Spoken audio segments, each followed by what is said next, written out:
Shalom, nizera neza ko muguwe neza, nongera kandi abaha ikaze mu kiganiro intahe yacu, ikiganiro aho twiga ijambo ry'Imana, iryo jambo ry'Imana rikubaka imitima yacu maze tukagendera mu ntahe, kuko ijambo ry'Imana rivuga ngo turamenya ukuri nako kukaduha ukwidegenza. Natwe muri kino kiganiro turiga byinshi maze Imana ikubaka ubuzima bwacu, tukagaragaza ubuzima bw'intahe.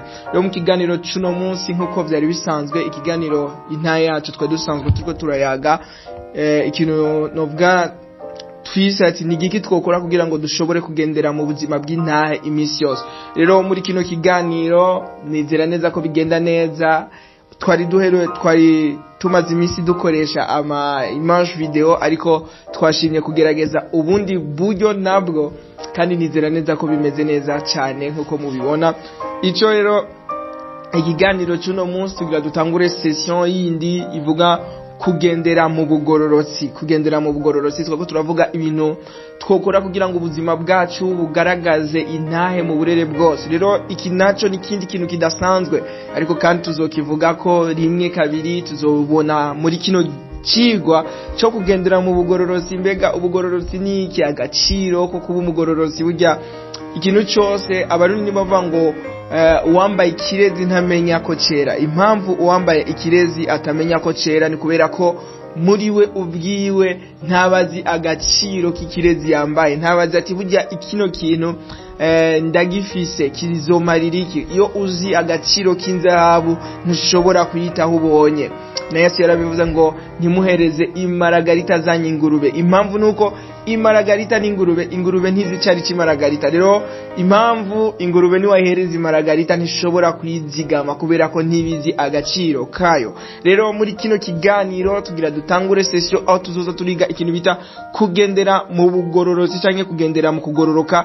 Mbega nibiki? Ko dusomye muri Yesaya igice ca 3 ku murongo wa 10 haravuga ngo bwira umugororotsi ko azomererwa neza, azotungwa n'ibikorwa vyiza, azotungwa n'ivyo ibikorwa vyiwe vyamye. Bisigura ngo umugororotsi ari kondane no kumererwa neza, kuko Bibiri ivuga ngo genda mubwire umugororotsi ngo azomererwa neza, azotungwa n'ivyo ibikorwa vyiwe vyamye. Niko ijambo ry'Imana rivuga. Rero muri kino kiganiro cy'uno munsi turaza guhera ku kintu bita agaciro. Imbere yuko tumenya gute no gendera muri buno buzima, tubanze kwanza tumenye agaciro, tumenye ico kuba umugororotsi bitumariye, kuko nitwamenya ico kuba umugororotsi cyangwa kugendera mu kugororoka bimaze, urashobora kwifuza, kuko nta muntu ashaka kwifuza telefone atarayibona. Ariko umuntu yifuza telefone n'umuntu avati narabonye telefone kanaka ndayikeneye. Igihe cyose wifuza icyo wabanje kumenya. Rero natwe rero mu kiganiro cy'uno munsi reka tuyage agaciro ko kuba umugororotsi. Mbega iyo umuntu ari umugororotsi cyangwa iyo umuntu ariko aragendera mu kugororoka, ivyo byose tuzobijako neza. Uburyo umuntu ashobora kuronka ubu buzima bwo kugororoka cyangwa ashobora kugendera mu kugororoka, ivyo byose tuzobicako. Ariko no munsi nashimye ko duhera kwanza ku gaciro ko kuba umugororotsi. Hama mu kiganiro gikurikirana tuzobuyaga ku kintu bita tuzoja tuyaga ibikurikira, uburyo umuntu ashobora gucika umugororotsi n'ukuntu umuntu ashobora kugendera muri buno buzima bwo kugororoka. Rero nkuko twabibonye, agaciro ka mbere k'umugororotsi nuko umugororotsi ari kondane no kumererwa neza. Umugororotsi aramererwa neza. Ivyo tubisoma muri Yesaya igice ca 3 ku murongo w'10, aba ngo genda mubwire umugororotsi azomererwa neza. Umugororotsi nakeneye kwiba kugira ngo amererwe neza, nakeneye kugira iturire kugira ngo amererwe neza.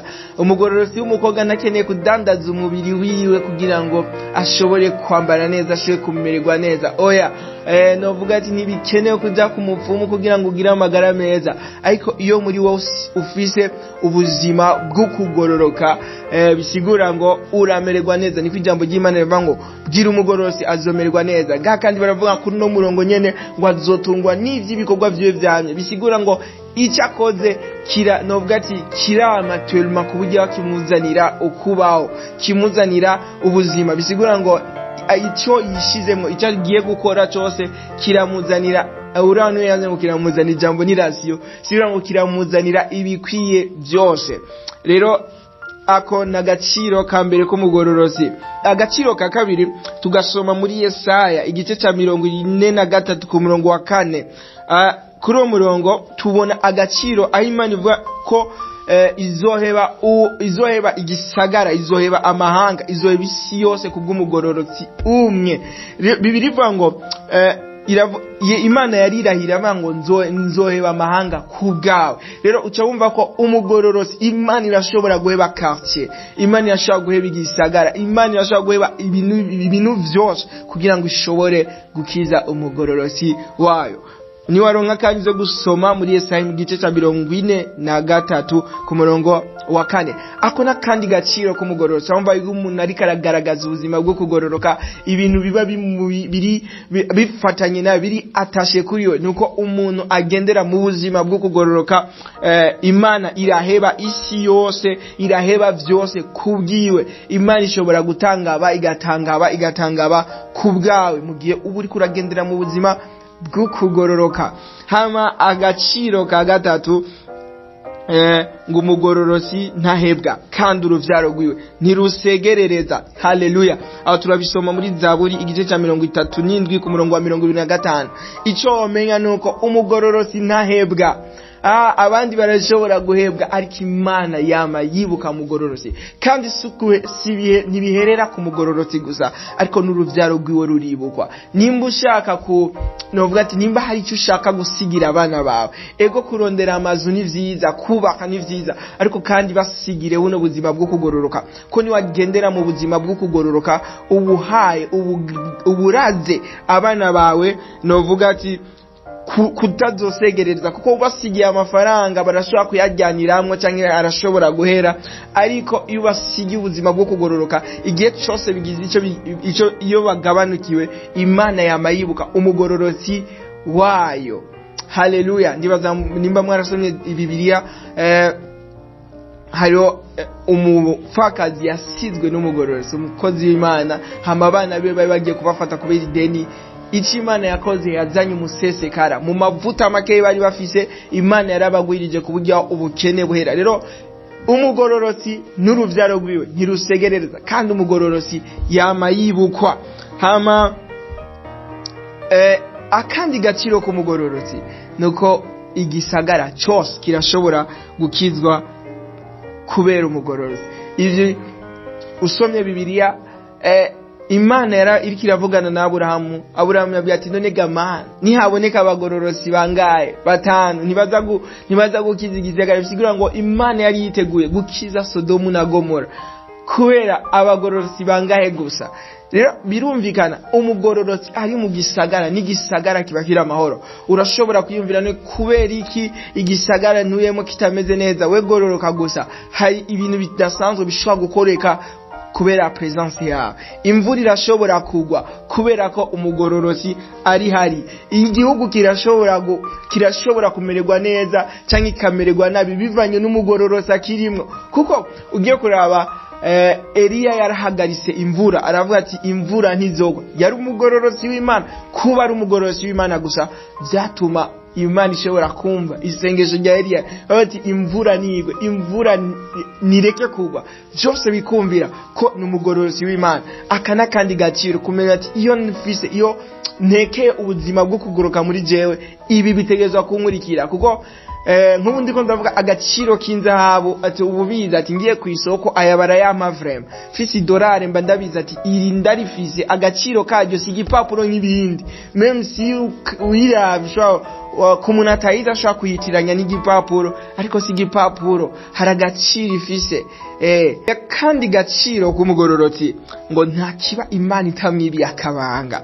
Aba turabibona muri Amosi igice ca 3 ku murongo w'indwi.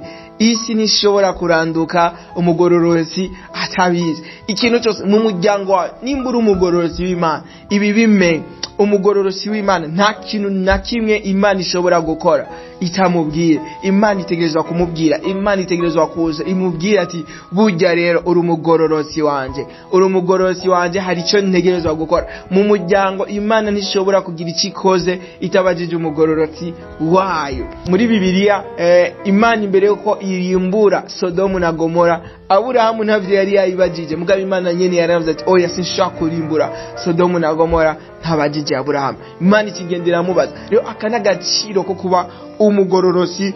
Usomye Samweli igitabo cya mbere cya Samweli igice cya 2 ku murongo w'9 urabona ko Imana yitaho abagororosi. Haleluya, Imana iritaho abagororosi bayo. Nimba umuntu akaragaragaza ubuzima bwo kugororoka, umenya ko Imana iritaho ubuzima bwawe, ivyawe iravyitaho. Nimba uri umunyeshuri, menya neza ko Imana yitaho amashure yawe. Uri umudandaza, Imana iritaho urudandaza rwawe. Nimba ikintu cyose ukora, Imana iritaho abagororotsi.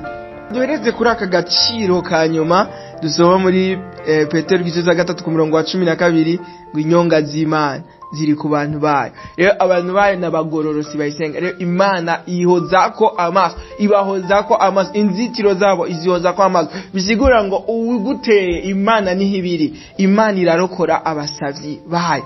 Iyo abagororosi batakanze, uwora harabumva akabakiza amagogwa yabo yose. Ubu rero nibwo buzima bw'abagororosi. Rero tugiye nkuko nabibabwiye, turi muri session tuko turavugana agaciro ko kugendera mu kugororoka. Ariko nkuko nababwiye yuko uno munsi twayiko turayaga agaciro ko kugendera mu kugororoka. Urashaka kuvuga ati none ndakeneye kumenya kugororoka icyari cyo mu kiganiro gikurikira. Ni gute twogendera rero mu kugororoka kugira ngo ibi bintu byose twavuze bidushikeko. Ariko sinogenda navuze kano kantu kugira ngo tuzoshike twese mu kiganiro cy'ubutaha twamaze nobwa ati twagakoreyeko ikintu bita kugendera mu kugororoka. Ubugororosi imbere na mbere butangurira kwakira ukugororoka kuva ku Mana. Bivuga ngo Kristo niwe kugororoka. Kristo wakiriye Kristo uba wakiriye ukugororoka kuva ku Mana. Ukugororoka kuva ku Mana kuzanwa n'ukwizera. Rero iyi ni base. Ntushobora kuvuga ngo hari icyo wokora ikutaragikora ngo uronke ubugororotsi. Ntushobora kuronka ubugororotsi utarakira Yesu Kristo nk'umwami n'umukiza. Niyo hambere ikintu cyose kirafise intanguriro, intango y'agakiza, intango yo kugororoka ni kwakira Yesu Kristo nk'umwami n'umukiza. Umuririmbyi wa Kantike niwe yavuze ngo kwisi nta muntu numwe ashobora kugororoka atari uwizera ko yogejwe n'amaraso ya Yesu Kristo.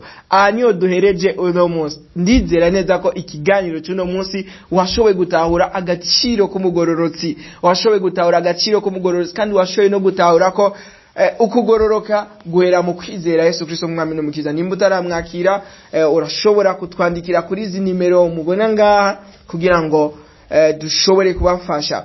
Kandi nizera neza ko muguwe neza, nizera neza ko ijambo ry'uno munsi ryabafashije. Naho ubutaha mu kiganiro cyo kuwa kane ni saa 12:30 nizera neza ko bizogenda neza. Mwarahezagiwe cyane.